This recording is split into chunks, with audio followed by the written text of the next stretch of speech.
le fui infiel a mi esposo y ahora tengo una relación con un joven. Hola Reddit, esta no es una historia de venganza salvaje o drama familiar con giros inesperados.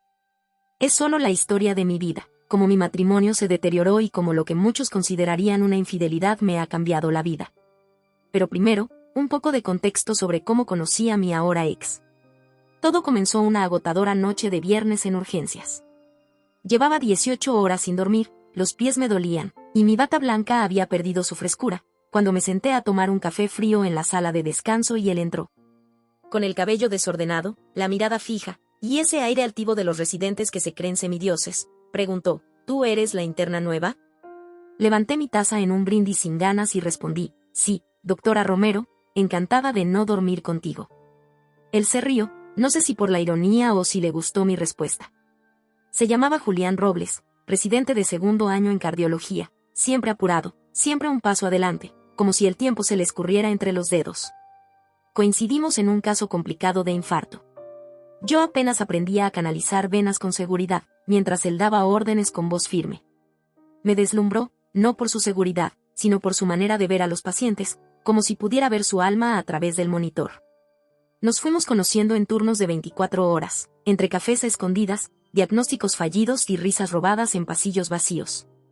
Fue un enamoramiento de hospital, rápido, intenso, inevitable. A los 6 meses, ya vivíamos juntos. A los 2 años, nos casamos en una pequeña ceremonia con médicos desvelados como testigos y un pastel comprado a última hora. Fueron años felices, de esos que parecen sacados de una serie. Él crecía en el hospital, y yo me especialicé en cirugía general.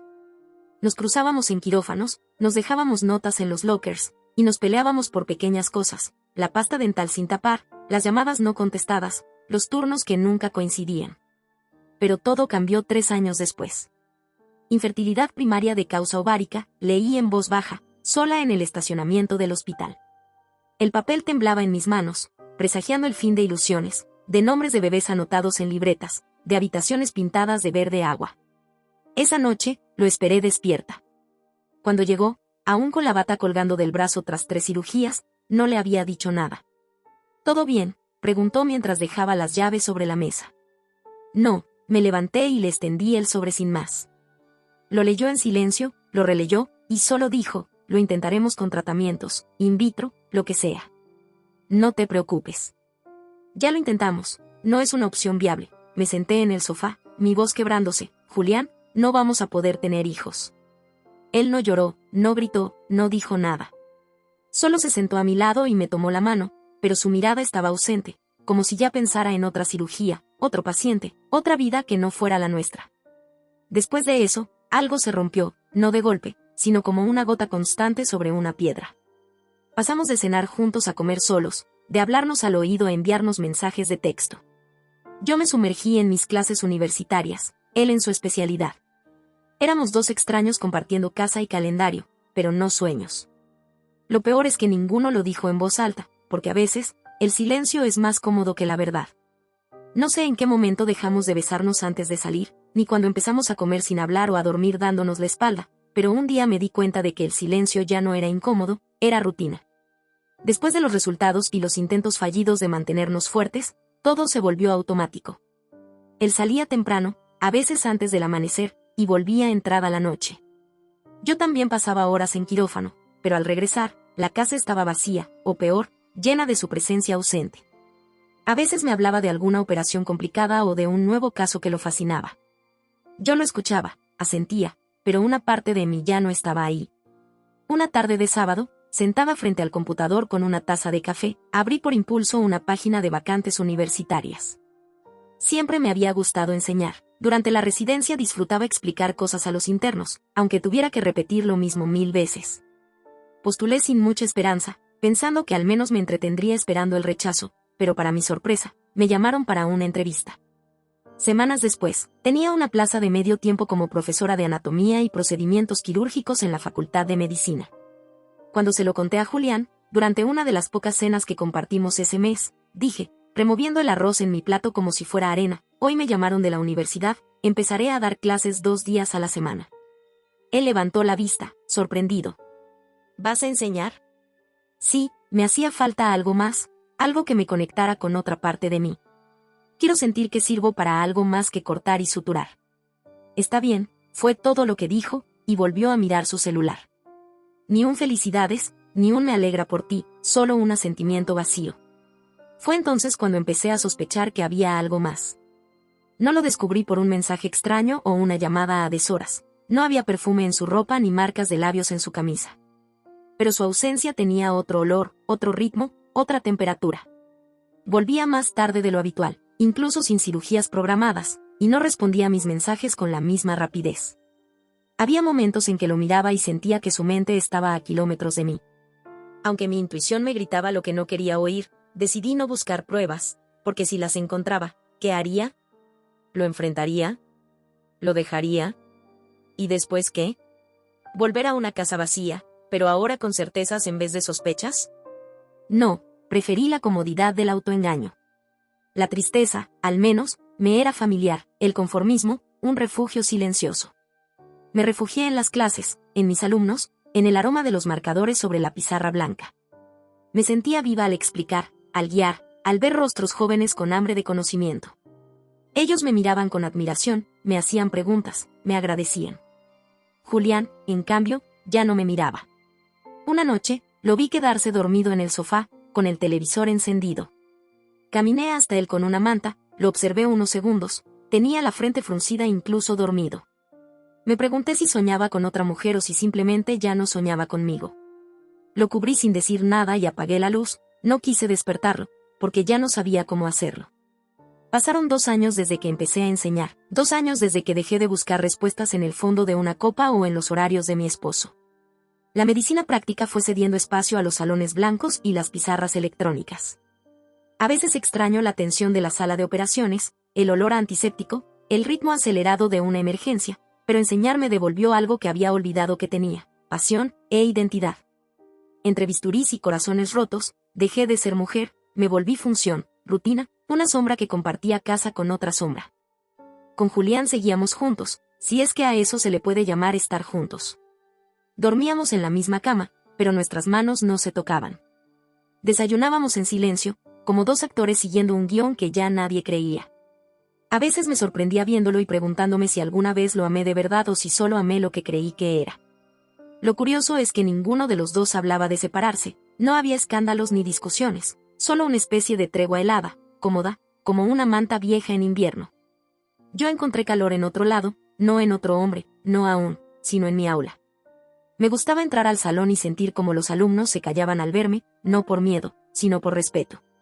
Me gustaba ver sus cuadernos llenos de garabatos que intentaban parecer diagramas, sus preguntas mal formuladas, sus intentos torpes de impresionar.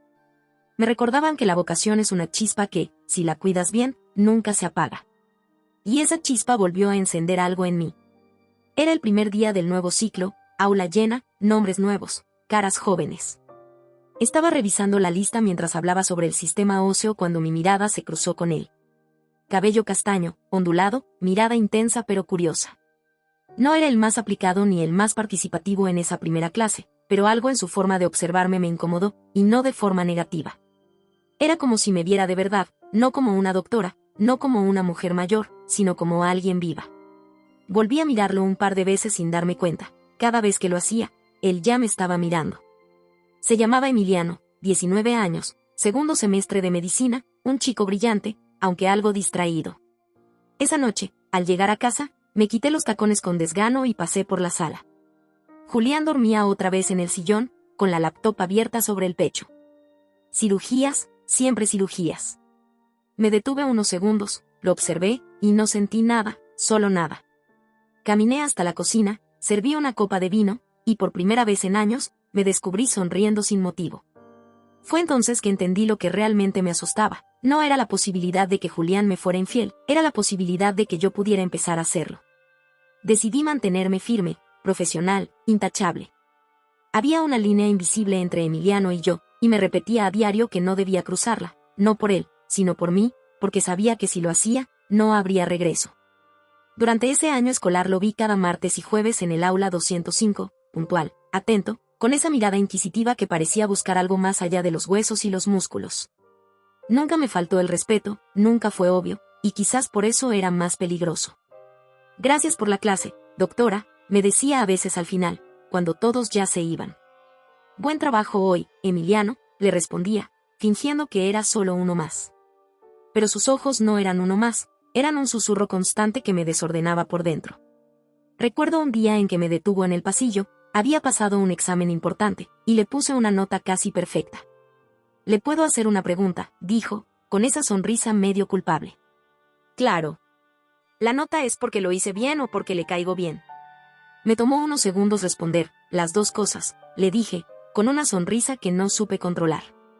Y nos fuimos en direcciones opuestas, sin mirar atrás, pero el eco de esa sonrisa duró toda la semana. Hubo otros momentos, pequeños, inofensivos. Una vez me trajo un café con mi nombre escrito. Otra, me sostuvo la puerta aunque yo estaba a varios pasos de distancia. No eran gestos de un alumno, eran insinuaciones tímidas, y yo no los detenía, aunque tampoco los alentaba, al menos, eso me decía. A veces, al llegar a casa, me miraba al espejo y me sentía ridícula. ¿Qué estaba buscando? ¿Qué me faltaba? ¿Qué esperaba encontrar en los ojos de un chico de 19 años que apenas empezaba a entender la vida?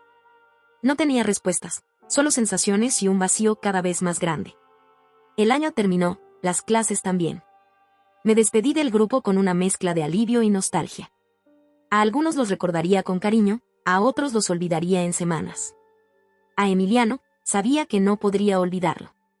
Días después, mientras salía de una junta académica, lo vi esperando junto a la reja del campus.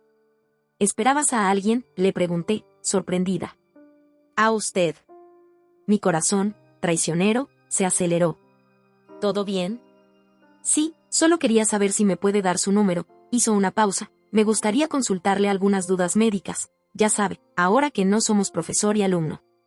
Había muchas formas de negarme, y solo una forma de decir que sí. Claro, dije, sacando mi teléfono. Él anotó su número también. No hubo sonrisa burlona, no hubo doble intención evidente, solo esa mirada que seguía hablándome sin decir nada. Esa noche me envió un mensaje, gracias por hoy. De verdad me ayudó mucho este año. Nunca tuve a alguien que me inspirara así. Espero no incomodarle escribiéndole. Tardé 5 minutos en responder, no me incomoda. Al contrario. Y fue ahí donde algo empezó, pequeño, silencioso, como una grieta, como una semilla. Nunca pasó nada y, sin embargo, lo fue todo. Lo nuestro, si es que había un nosotros, se construyó sin caricias ni promesas, solo palabras, mensajes, miradas sostenidas más tiempo de lo correcto. Cafés que coincidían en el lugar de siempre, excusas académicas para vernos, charlas privadas en mi oficina bajo el pretexto de orientación vocacional. Yo hablaba, él escuchaba, él preguntaba, yo respondía. Y entre preguntas clínicas y teorías médicas, se deslizaban confesiones mínimas. A veces no sé si quiero ser médico o si solo quiero parecerlo, me dijo una vez, jugando con un bolígrafo. La mayoría de nosotros empezamos así. Luego el bisturí te responde, le contesté, fingiendo una seguridad que no sentía desde hacía años. Y él me miró como si fuera la única persona en el mundo que podía entenderlo, y tal vez, lo era. Nuestros mensajes no eran escandalosos, no había sestín ni declaraciones indecorosas, pero había una intimidad que dolía más que el deseo. Un cómo dormiste, un ya comiste, un te pensé cuando vi esto. Yo leía sus textos por la noche mientras Julián dormía a mi lado, boca arriba, respirando hondo, completamente ajeno a lo que ocurría bajo su techo, o tal vez no tanto. Porque un día, sin previo aviso, lo mencionó. Fue una noche cualquiera, estábamos cenando en silencio, espagueti recalentado, televisor de fondo, y de pronto dijo, ¿tú estás saliendo con alguien? Levanté la mirada lentamente, sorprendida por su tono neutro. Ni rabia, ni celos, ni tristeza, solo una pregunta. ¿Qué? En el hospital alguien dijo que se escuchan rumores, que en la universidad se comenta que tú tienes algo con un alumno. Me quedé inmóvil, la sangre se me fue a las manos, no por miedo a que me descubriera, sino por la manera en que lo dijo, como si le diera lo mismo. No estoy saliendo con nadie, respondí, sin tartamudeos, y era cierto, nunca había cruzado ese límite. Él asintió y siguió comiendo, no volvió a tocar el tema, no me preguntó si era cierto, no me pidió explicaciones, y eso me dolió más que cualquier grito. La rutina continuó, en casa, el eco de dos personas que ya no se buscan, en la universidad, Emiliano, cada vez más hombre, más decidido, más perspicaz. Cuando entró al último año de medicina, me costaba mirarlo sin sentir un escalofrío. Ya no era el chico curioso de segundo semestre, era casi un colega, y aún así, seguía escribiéndome. A veces me enviaba fotos de libros, de guardias, incluso de él mismo agotado tras un turno, y yo le respondía con consejos y silencios que decían más de lo que debían. Sabía que estábamos bailando en la orilla de algo que podía arrastrarnos, pero me aferraba a la idea de que mientras no lo tocara, mientras no cruzara el umbral, no era infidelidad. Y tal vez no lo era, pero era traición a mi esposo, a mí misma, a la mujer que alguna vez quiso construir una vida desde el amor y no desde la evasión. Emiliano nunca me presionó, nunca insinuó más de lo permitido, pero en sus ojos, en su manera de esperarme tras las charlas, en cómo decía doctora con esa mezcla de respeto y deseo contenido, sabía que solo era cuestión de tiempo. Y ese tiempo estaba por acabarse. La ceremonia de graduación fue una mezcla de orgullo ajeno y nostalgia anticipada. Vi a muchos de mis alumnos llorar, abrazarse, planear el futuro con esa energía que solo se tiene a los veintitantos. Yo los aplaudí desde mi asiento en la fila de docentes, fingiendo que todo era igual que siempre, pero no lo era, no desde que lo vi subir al estrado. Emiliano ya no era mi alumno, era un médico recién egresado, con la vida por delante, con el mismo brillo en los ojos, pero con una seguridad distinta. Su bata colgaba perfecta sobre los hombros, y por primera vez, lo vi sin culpa. Al final del evento, entre abrazos y fotos, se me acercó con una sonrisa suave, de esas que no necesitan explicación. «Puedo pedirle un regalo de graduación», dijo. «Depende qué tan caro sea», respondí, medio en broma. «Solo quiero una cita, una real, con usted, donde no me llames, Emiliano, con voz de profesora y yo no tenga que fingir que solo te admiro profesionalmente». Me reí, nerviosa. Le iba a decir que no, de verdad lo iba a hacer, y lo hice. «No puedo», pero lo miré a los ojos y supe que quería. Pasaron 2 días. Me escribió al tercero, como si nada hubiera cambiado, «No pasa nada si no quieres. Pero quería decírtelo al menos una vez sin deberte respeto académico». Tardé unas horas y respondí, «Una cena». Solo una. El restaurante era discreto, no de lujo, pero elegante. No íbamos vestidos para escondernos, pero tampoco como si quisiéramos que el mundo nos viera. Durante casi toda la cena, hablamos como 2 personas que se conocen de años, pero que apenas se están descubriendo. Me sentí ligera, viva, sin miedo, y por primera vez en mucho tiempo, deseada. No hubo caricias ni insinuaciones, solo palabras, pero bastaron. Al despedirnos, no me besó, solo me tomó la mano y dijo, «Gracias por no seguir fingiendo». Esa noche no dormí, no porque pensara en Emiliano, sino porque no podía seguir huyendo de la verdad que me gritaba desde hacía años.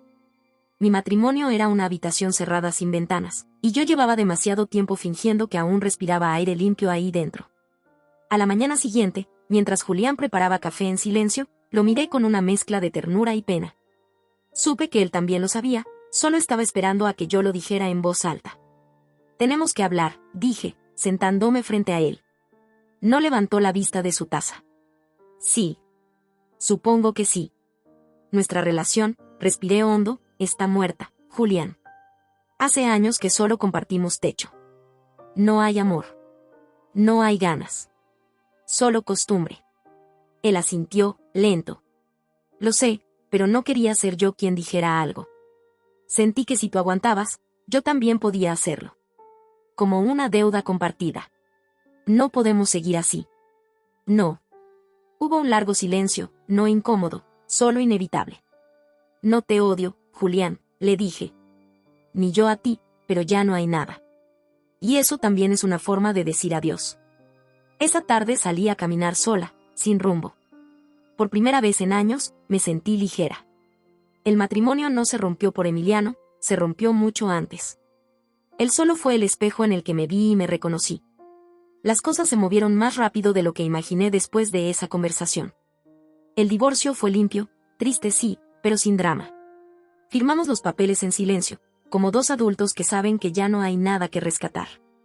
Él se quedó con el departamento, yo me mudé a un lugar más pequeño, más mío, con menos recuerdos colgando de las paredes. Julián y yo nos abrazamos al salir del juzgado, no como amantes que se despiden, sino como 2 pasajeros que compartieron un viaje largo y ahora, por fin, tomaban caminos separados. Unas semanas después, Emiliano vino a recogerme para una cena. Coincidió que Julián estaba saliendo del edificio. Se saludaron, tenso sí, pero cordial. «Tienes buen gusto», le dijo Julián, sin ironía. «Gracias», respondió Emiliano, serio. Solo, cuídala. Ella no lo dice, pero lo necesita más de lo que aparenta. Lo haré. Y eso fue todo, un cierre extraño, pero necesario. Desde entonces, Emiliano y yo comenzamos a salir sin ocultarnos, aunque tampoco lo publicitábamos.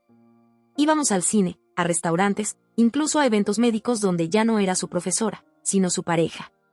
Al principio, las miradas eran inevitables, especialmente cuando conocí a sus padres. Su madre me miró como si esperara que yo le pidiera perdón por algo. Su padre fue más directo. ¿No te preocupa que él quiera una familia algún día? Yo solo respondí, no me preocupa lo que quiera algún día. Me importa lo que quiere ahora. Y ahora, me quiere a mí. Con el tiempo, me aceptaron, no porque les gustara la diferencia de edad, sino porque vieron que él no estaba jugando y que yo tampoco. Pasaron 2 años sin bodas, sin anillos, sin promesas eternas, solo compañía, y eso bastaba. Nos apoyábamos mutuamente en nuestras carreras, compartíamos libros, películas, domingos tranquilos.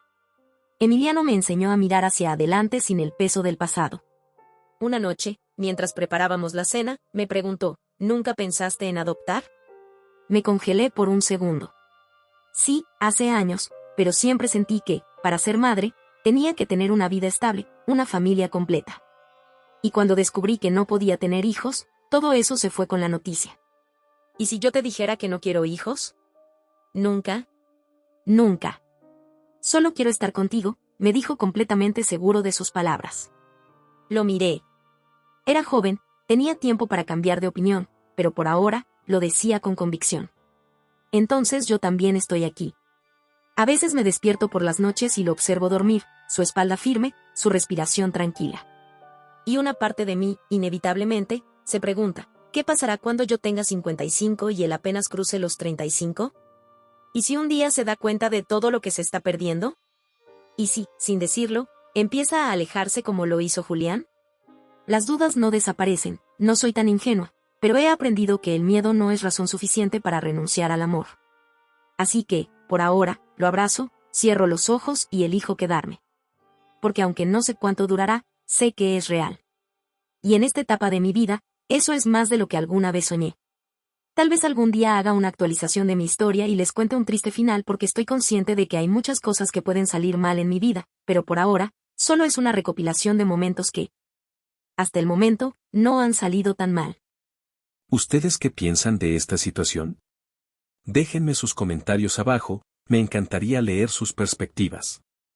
Y si esta historia les conmovió, no olviden darle like a este video y suscribirse al canal para más historias impactantes como esta.